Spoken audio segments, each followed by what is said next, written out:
To kick us off, I'd like to welcome Mette Kaagaard on stage with me, CEO of Microsoft.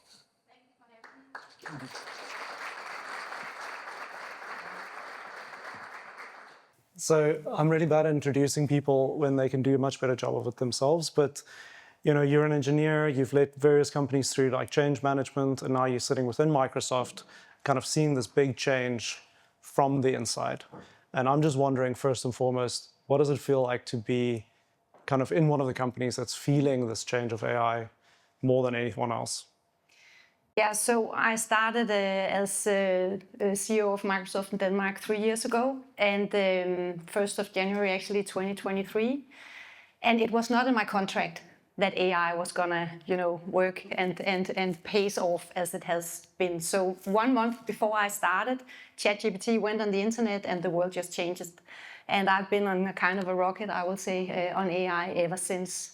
So it's a strange, you can say, combination of both having your own organization going through all of this change, really adapting all of this, while bringing it to the market and all the customers that are asking for, how can we work with this and what should we do with this? And then it's also seeing, because I think what happened in the beginning was that everybody somehow all of a sudden understood how this could work, right? Everybody tried it, I guess you did as well. And it didn't seem as technical, it was just a totally other user interface that we had ever seen for something that, a month ago was super technical. Then all of a sudden I knew how to do it and I could just use it. I didn't have to call any IT people, it just worked. So it went from being a discussion in the IT department to the board. But then what happened was, then the board discussed, and then when we start to implement, it went back to the IT. So I think that what you talk about here today, that this is leadership, this is strategy, this is organization, it's extremely important.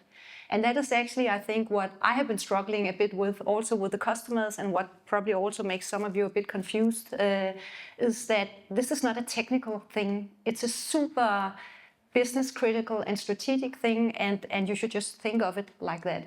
Yeah. I think many people in the room are coming at this from various perspectives. So we have, as a family office, often many different hats to wear. So the one would be as an operator of our own operations as an office. Another one as an investor, so in various technologies that might be emerging, might be impacting, or might be impacted by AI. And then the third would be a lot of these offices still have operational businesses.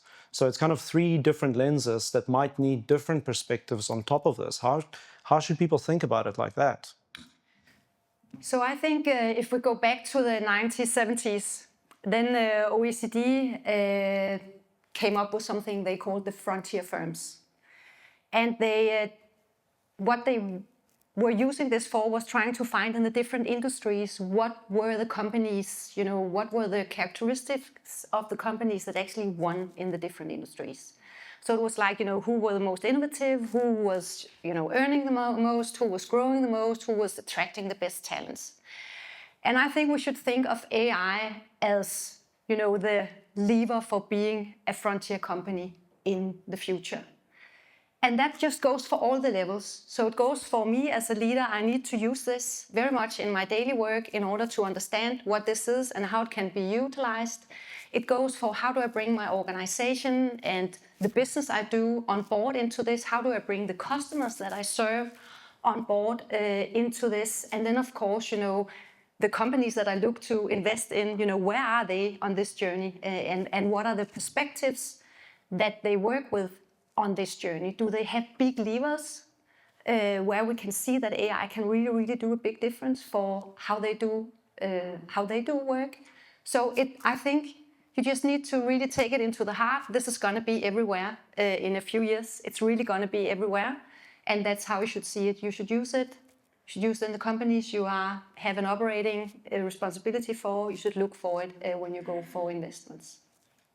So it sounds like you believe that AI is not just going to become a tool, but it is actually part of that infrastructure. It's part of like everything. It's going to be in the DNA of every companies, and also a little bit on how we actually work in our free time and what we do now. So it's not a tool. And that's why I start mentioning the frontier firm. It's simply going to be how you operate. So like email, something like that? core infrastructure. It's part of your everyday, day-to-day tools. Is there anything that we have today already, like the OECD, you mentioned that study, is there something what does good look like in terms of AI for companies like these? So I think first of all, good looks like that you understand this is a leadership. This is a leadership task. It's a strategic task. It's something you need to integrate in all of the processes and how you work. So that's, the mindset, you can say, of how you actually go into this. Then there's how do you start and how do you progress? And what we see works very well is that the companies where you start giving all of your employees a kind of a digital assistant, start with that. You get the capabilities in place, you get everybody to understand what this can do, you start freeing up resources because that's what happens when you give people this. And then look to your customer side and find out how can I actually interact with my customers in a totally different way that I have been doing until now by giving them, a way into my company and a much easier path to get the information, the service, whatever it is that they need. Again, freeing up resources in that part of the company. And then using this extra sort of capacity that you get in order to think, okay, then which processes do I have that I can really automate, where I can somehow really change? Because if your customers all of a sudden can use AI to interact with you, you can all of a sudden deliver service 24/7, all days a week. You free up resources. Maybe they should be a little bit more selling. Then what do they need in order to do that? That maybe requires new processes. So these steps into going from something that is just delivering a little bit of more of a productivity gain, which has an end. We all know that, right? At some point, you cannot get it any further. But then go into the more innovative space and really find out, okay, then what? How can we work with this?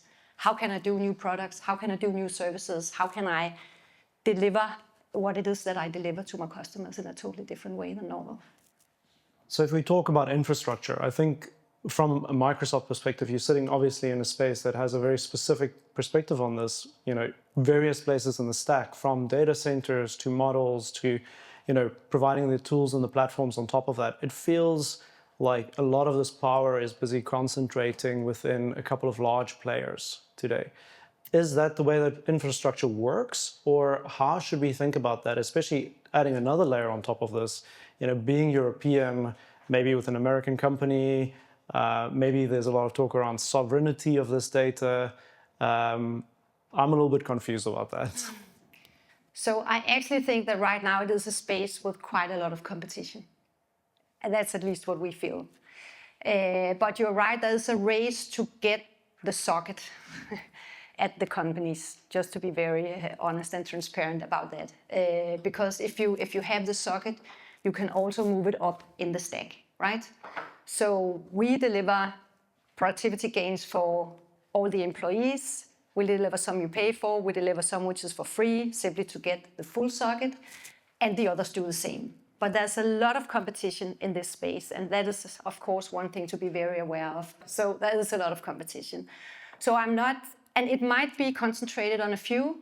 That's what we have seen until now, right? We have 3 very big cloud providers. We have, it's not like there are 15 people or 15 companies for all of the different technologies that we have. So we'll probably see some concentration, but there is a lot of competition right now. Then I think it's not only an infrastructure game, because what this also is, it's a way to innovate much faster than you have been able to do beforehand. Because you have a lot of transactional systems, at least in the operating companies that you work with. And this is actually a way to interact with the data in all of these systems without changing them, but changing the processes around how you utilize them. And this is not expensive technology to actually build. It really is not. So it's infrastructure because it's how everybody works and it's in the processes, but it's simply also to free up how you look at your processes and a much faster way to do that than if you need to change your SAP system or if you need to change your dynamic system. That can be expensive and takes forever, right? But all of a sudden we have connectors and we can go in and we can get the data and we can do something different.